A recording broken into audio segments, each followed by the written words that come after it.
Assalamualaikum warahmatullahi wabarakatuh. Sekarang saya bersama dengan wakil-wakil daripada Tingkatan 5. Jadi saya nak tanya saudari satu soalan boleh? Boleh. Apa perasaan saudari berdua bila raya dah nak dekat ni?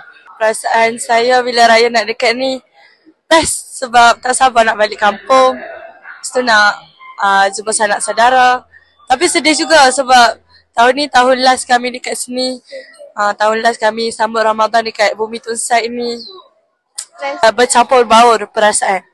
Ya, perasaan saya pula hari ni sedih sebab nanti dah tak dapat cakap ucapan Hari Raya dah dekat cikgu-cikgu semua kan. Tapi excited lah nak balik kampung, raya dengan family. Betul tak? Betul. Ya, terima kasih. Saudari berdua ada kata-kata tau untuk pelajar Tunsai pada Hari Raya?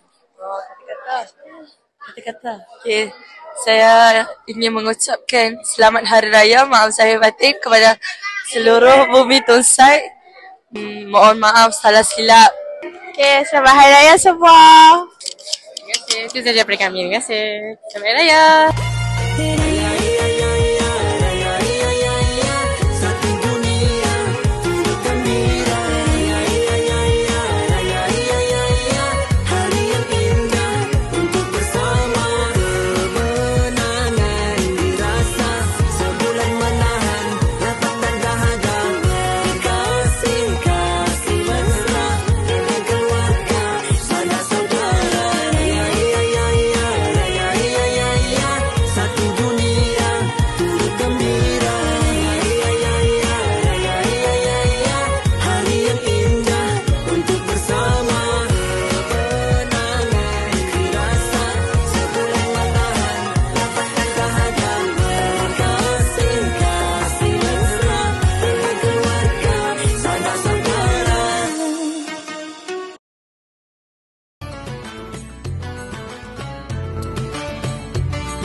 Sekarang saya bersama dengan Zamrud yang memegang tempat ketiga untuk projek iklan Puasa dan Raya. Jadi saya nak tanya satu soalan.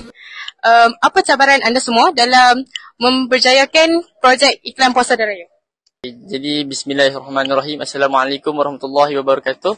Jadi untuk cabaran semasa kami menjalani pelakonan kami tu, antara cabaran dia adalah kekangan masa lah. Masa seperti kami hanya diberikan 1 minggu untuk siapkan lakonan dalam masa 5 minit. Lakonan 5 minit. Rasanya itu saja. Terima kasih. Okay, itu saja kata-kata daripada Ali Zamrud.